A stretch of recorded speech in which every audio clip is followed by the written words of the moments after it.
Bom dia, pessoal do segundo ano. Nessa teleaula de hoje, nesse vídeo, nós vamos apresentar aí duas questões comentadas, com questão do Enem, com questão de vestibulares, e que falam justamente daquilo que a gente vem abordando até agora, os indicadores sociais.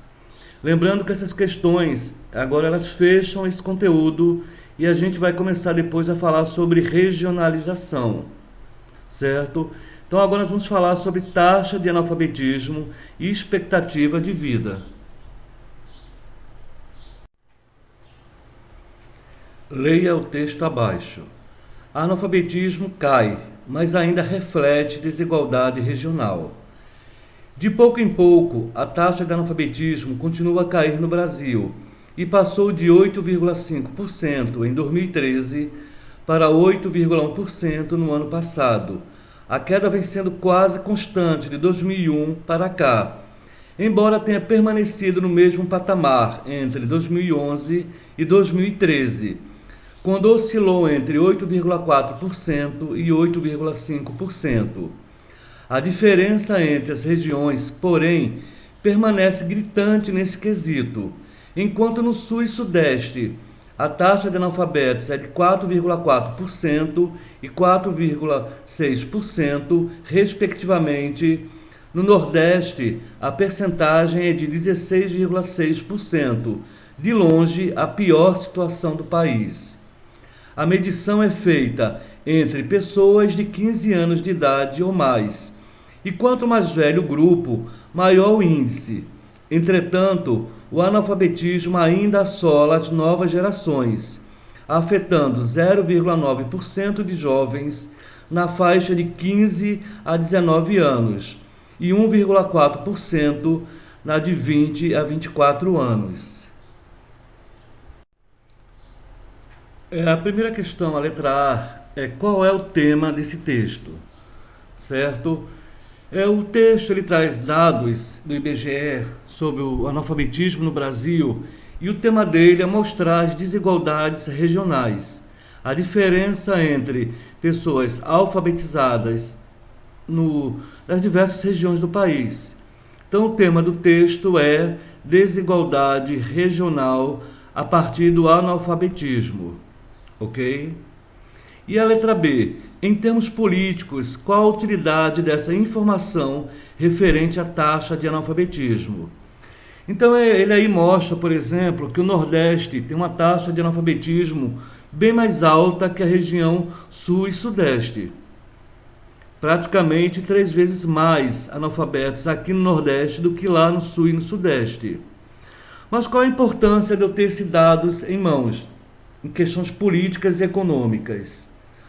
Ora, uma região ela só consegue se desenvolver a partir de produção, a partir de conhecimento, a partir de indústria, a partir da geração de empregos.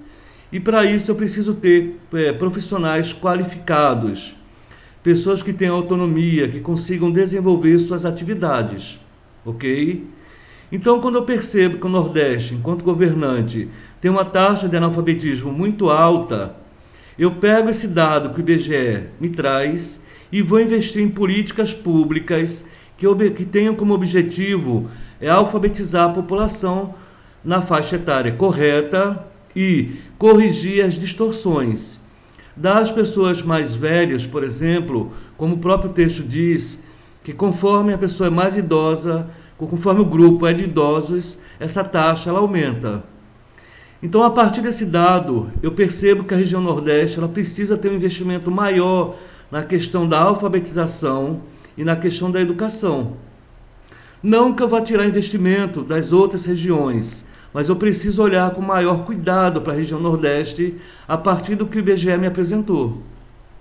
Então, em termos políticos, esse dado serve para que o governo ele direcione políticas educacionais para corrigir o analfabetismo no Nordeste. Ok?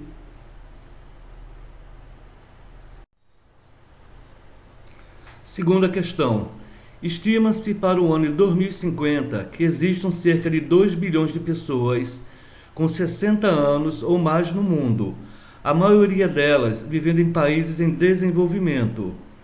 No Brasil, estima-se que existam atualmente cerca de 17,6 milhões de idosos. Brasil 2007. O envelhecimento populacional, portanto, é uma resposta à mudança de alguns indicadores de saúde, especialmente.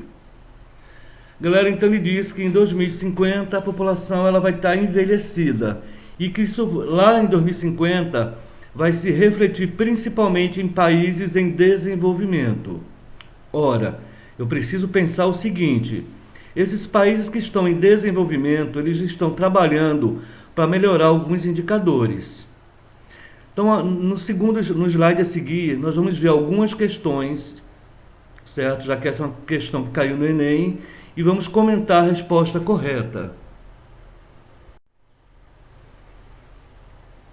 O meu primeiro raciocínio é entender o que é essa taxa de expectativa de vida. Vocês lembram que taxa de expectativa de vida é a média da idade que a população vive em um país. Por exemplo, em países africanos, essa taxa ela é bem pequena, 45 a 50 anos. Ou seja, a maioria da população morre dentro dessa faixa etária. Uns com 46, outros com 48. O que nós estamos falando aqui é de uma média aritmética. Quando eu somo as idades das pessoas que faleceram em determinado ano, divido pelo número de pessoas que eu somei, e aí eu tenho uma média. Nós até fizemos o cálculo disso no quadro, lembram? Então, o que faz com que as pessoas morram tão cedo, principalmente em países africanos? Doenças, a fome, certo? Falta de assistência hospitalar, casas que não oferecem as mínimas condições de higiene, com presença de animais peçonhentos. Tudo isso provoca uma grande taxa de mortalidade, e isso vai influenciar a taxa de expectativa de vida. Então, se acredita que em 2050, esses países em desenvolvimento, eles terão corrigido e consertado esses defeitos sociais, esses problemas sociais.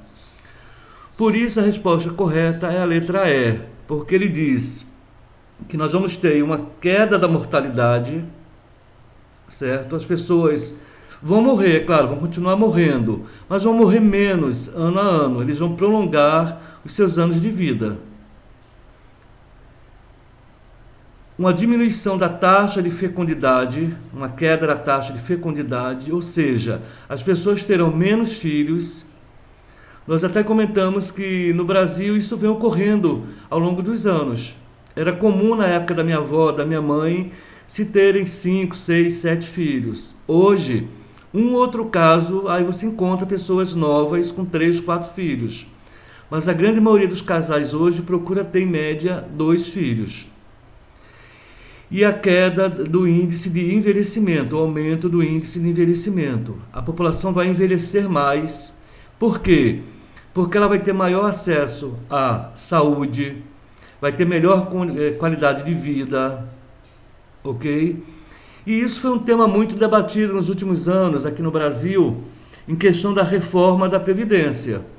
Justamente porque estão se vislumbrando a longo prazo que a população brasileira ela vai envelhecer mais, ela está vivendo mais e, portanto, ela vai usufruir mais da aposentadoria.